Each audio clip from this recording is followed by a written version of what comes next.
Hi good morning, this is Shilpa. Welcome to Shilpa Tally online class. ಇವತ್ತು ನಾನು ಟ್ಯಾಲಿಯಲ್ಲಿ company create ಮಾಡೋದನ್ನು ಹೇಳ್ಕೊಡ್ತೀನಿ.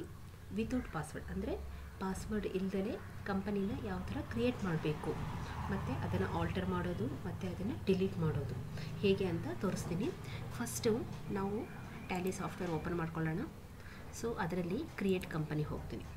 ಕ್ರಿಯೇಟ್ ಕಂಪನಿ ಅಂದರೆ ನಾವು ಹೊಸ ಕಂಪನಿಯನ್ನು ಕ್ರಿಯೇಟ್ ಮಾಡೋದು. ಎಂಟರ್ ಮಾಡಿ.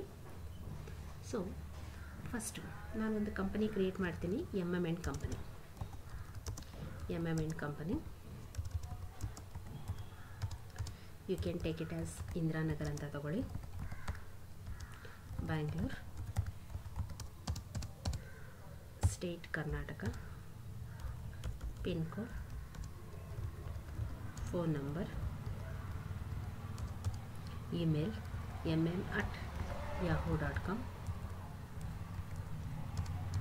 ಸೊ ಫಿನಾನ್ಷಿಯಲ್ ಇಯರ್ ಅಂದರೆ accounting year, financial year, books beginning year ಎಲ್ಲ ಸೇಮ್ ಡೇಟೇ ಕೊಡಬೇಕು, 1st April.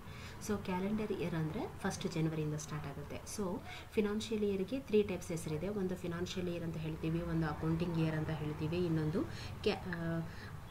Books beginning year ಅಂತ. ಓಕೆ, ಎಲ್ಲದೂ ಸೇಮ್ ಡೇಟೇ ಕೊಡಬೇಕು, 1st April. Okay, so 1st April. ಇಲ್ಲಿ ನಾನು ಪಾಸ್ವರ್ಡ್ ಕೊಡ್ತಾ ಇಲ್ಲ. ನಮ್ಮದು ಕಂಪನಿ ವಿತೌಟ್ ಪಾಸ್ವರ್ಡ್ ಅಂದರೆ ಪಾಸ್ವರ್ಡ್ ಇಲ್ಲದೆ ಡೈರೆಕ್ಟ್ಲಿ ನಾವು ಕ್ರಿಯೇಟ್ ಮಾಡ್ಕೋಬೋದು. ಸೊ ಇಲ್ಲಿ Tally old password just skip ಮಾಡಿಬಿಡಿ. ಯೂಸ್ ಸೆಕ್ಯೂರಿಟಿ ಕಂಟ್ರೋಲ್ ಅಂತ ಇದೆ ಅಲ್ವಾ, ಅಲ್ಲಿ ನೋ ಅಂತ ಕೊಡಿ. ಸೊ ಆವಾಗ ಪಾಸ್ವರ್ಡ್ ಕೊಡೋ ಅಗತ್ಯ ಇಲ್ಲ ಅಂತ. ಓಕೆ, ಸೊ ಸೇವ್ ಮಾಡಿ. ಈಗ ನಿಮ್ಮ ಕಂಪನಿ ಒಂದು ಕ್ರಿಯೇಟ್ ಆಯಿತು. ಈಗ ಕಂಪನಿ ಕ್ರಿಯೇಟ್ ಆದಮೇಲೆ ನಿಮ್ಮ ಕಂಪನಿ ಕ್ರಿಯೇಟ್ ಆಗಿದೆಯೋ ಇಲ್ಲೋ ಅನ್ನೋದನ್ನು ನೀವು ನೋಡಬೇಕು ಅಂದರೆ ಸೆಲೆಕ್ಟ್ ಕಂಪನಿಗೆ ಹೋಗಿ ಎಂಟರ್ ಮಾಡಿ. ಸೊ ಇಲ್ಲಿ MM ಕಂಪನಿ ಅಂತ ಹೈಲೈಟ್ ಆಗುತ್ತೆ.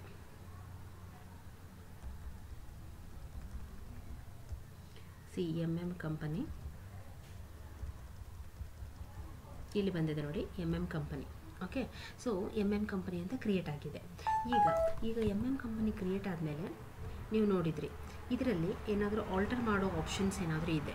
ಈಗ ನೀವೇನಾದರೂ ಬೈ ಮಿಸ್ಟೇಕಾಗಿ ಹೆಸರೇನಾದರೂ ಚೇಂಜ್ ಮಾಡಬೇಕು, ಇಲ್ಲ ಫಿನಾನ್ಷಿಯಲ್ ಇಯರ್ ಏನಾದರೂ ಚೇಂಜ್ ಮಾಡಬೇಕು, ಇಲ್ಲ ಅಡ್ರೆಸ್ಸು, ಫೋನ್ ನಂಬರು, ಇಲ್ಲ ಫಿನಾನ್ಷಿಯಲ್ ಇಯರ್ ಏನಾದರೂ ಚೇಂಜ್ ಮಾಡಬೇಕು ಅಂತ ಹೇಳಿದರೆ so you can go to ಆಲ್ಟರಿಗೆ ಹೋಗಿ ಸೆಲೆಕ್ಟ್ ಮಾಡ್ಕೊಳ್ಳಿ.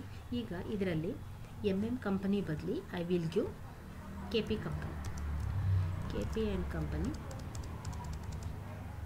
ಸೇವ್ ಮಾಡಿ. ಇಲ್ಲಿ yahoo.com ಇದೆ ಅಲ್ಲ, ನಾನು ಅದನ್ನು ಜಿಮೇಲ್ ಅಂತ ಕೊಡ್ತೀನಿ, kp@gmail.com.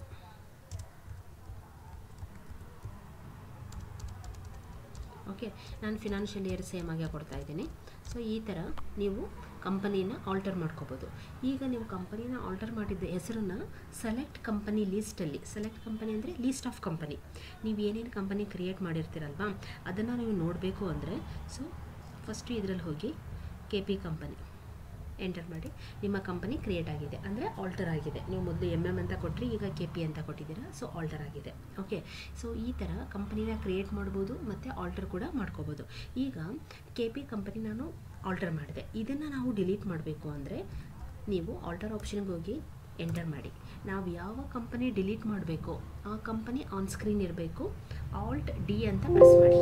ಓಕೆ, Alt D ಅಂದರೆ ಡಿಲೀಟ್ ಅಂತ ಕೇಳುತ್ತೆ, ಇದಕ್ಕೆ ಎಸ್ ಅಂತ ಅನ್ನಿ. ಪ್ಲಸ್ ಆರ್ ಯು ಶೋರ್ ಅಂತ ಕೇಳುತ್ತೆ, ಎಸ್ ಅಂತ ಕೊಡಿ. ಅಂದರೆ ನೀವೀಗ ಏನು ಕಂಪನಿ KP ಕಂಪನಿ ಅಂತ ಆಲ್ಟರ್ ಮಾಡ್ಕೊಂಡಿದ್ವಲ್ವ ಆ ಕಂಪನಿ ಡಿಲೀಟ್ ಆಗಿದೆ. ನೀವು ಬೇಕಾದರೆ ಚೆಕ್ ಮಾಡ್ಕೊಳ್ಳಿ, ಇಲ್ಲಿ KP ಕಂಪನಿ ಅಂತ ವಿಸಿಬಲ್ ಆಗಲ್ಲ, ಕಾಣಿಸಲ್ಲ. ಓಕೆ, ಸೊ ಈ ಮೆಥಡಲ್ಲಿ ಕಂಪನಿನ ಪಾಸ್ವರ್ಡ್ ಇಲ್ದರೆ ಕ್ರಿಯೇಟ್ ಮಾಡ್ಕೋಬೋದು, ಆಲ್ಟರ್ ಮಾಡ್ಕೋಬೋದು, ಡಿಲೀಟ್ ಮಾಡ್ಕೋಬೋದು. ಓಕೆ, ನಿಮಗೆ ಈ ವಿಡಿಯೋ ಏನಾದರೂ ಇಷ್ಟ ಆದರೆ ಪ್ಲೀಸ್ ಶೇರ್ ಮಾಡಿ, ಲೈಕ್ ಮಾಡಿ, ಸಬ್ಸ್ಕ್ರೈಬ್ ಮಾಡಿ. Thank you.